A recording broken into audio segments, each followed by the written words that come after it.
Kisah ini bermula di Istana Melaka. Ketika itu, Raja Melaka hendak mengutus ke benua Siam. "Hai Mamak Bendahara, akan sekarang kita hendak mengutus ke benua Siam, minta beli gajah pada Raja, barang 4 ekor yang jantan, 2 ekor betina. Siapa baik kita suruhkan?" "Daulat Tuanku Shah Alam, Patik mohonkan ampun dan kurnia. Jikalau lain daripada Laksamana adalah lambat pergi datang." Maka Raja pun memandang kepada Laksamana. Laksamana pun menyembah. "Daulat Tuanku, patiklah ke benua Siam itu." Setelah itu, Baginda juga berhasrat untuk mengalahkan negeri baharu, iaitu Patani. Namun dibalas oleh Laksamana. "Daulat Tuanku, barangkala Patik lalu ke laut Patani itu, Patik singgah melihat dia. Tetapi pada firasat Patik, terlalu baik tempat kedudukan Patani itu, tiada dapat dialahkan oleh musuh." Titah Baginda kepada Bendahara untuk mengarang surat untuk dihantarkan ke Siam. Setelah selesai dikarangnya, lalu Laksamana dan Maharaja Setia berlayar menuju ke Siam. Setelah sampai di sempadan Siam, maka Laksamana berkata, "Hai Muallim, apa nama negeri itu?" Maka kata Muallim itu, "Inilah negeri Patani namanya." Lalu mereka menziarahi kota Patani dan Laksamana mengagumi akan kota tersebut kerana kehebatannya. Setelah selesai, rombongan tersebut meneruskan ke Siam, dan setiba mereka di sana, mereka telah diraikan dengan dentuman bedil.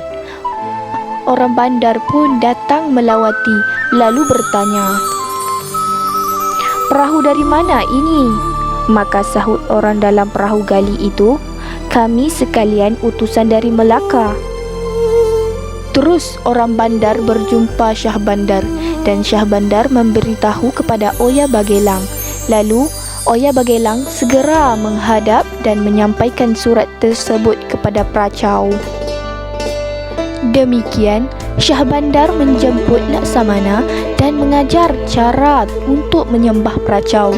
Namun Laksamana tidak berbuat demikian, dan Laksamana menyembah seperti adat Raja Melaka kerana Laksamana memiliki penyakit di tubuhnya. Maka Laksamana dan Maharaja Setia pergi menghadap Pracau dan dibacakan surat tersebut. Laksamana telah mengagumkan Pracau kerana pandai bertutur dalam bahasa Siam, lalu diberikan persalinan.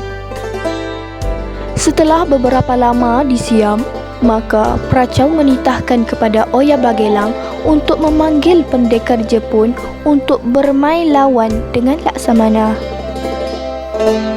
"Hai Oya Bagelang, mana dia pendekar Jepun yang bernama Cincu itu?" Maka sembah Bagelang, "Ada tuanku, pendekar itu dari Kemboja datang, terlalu masyhur. Jika 10-20 bukan lawannya." Maka titah Pracau, "Segera panggil pendekar Jepun." Lalu pendekar Jepun segera menghadap Pracau dengan seramai 7 orang.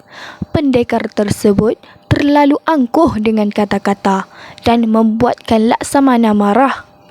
Berapa puluh orang Melayu itu jika seorang dua bukan lawan Patik? "Cih, hendak berdusta pula. Bicara kamu ini 4-5 berdiri pun tiada endah padaku. Hai Melayu, turunlah engkau. Jika tiada turun supaya ku naiki, balairun ku tendas kepalamu. Hai si kafir yang keras hatimu, apa engkau hendak perbuat, perbuatlah olehmu."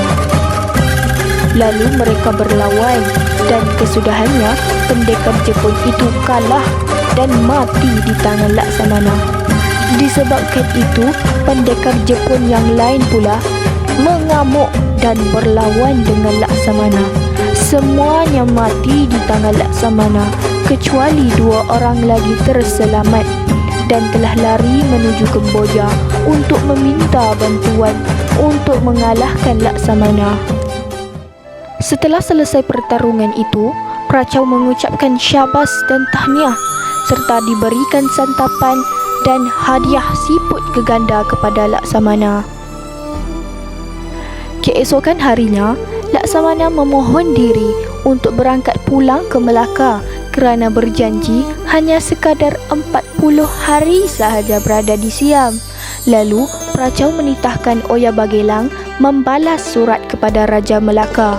Lalu, diberikan 10 ekor gajah, 6 ekor untuk Raja Melaka dan 4 ekor kepada Laksamana untuk membalas jasa beliau.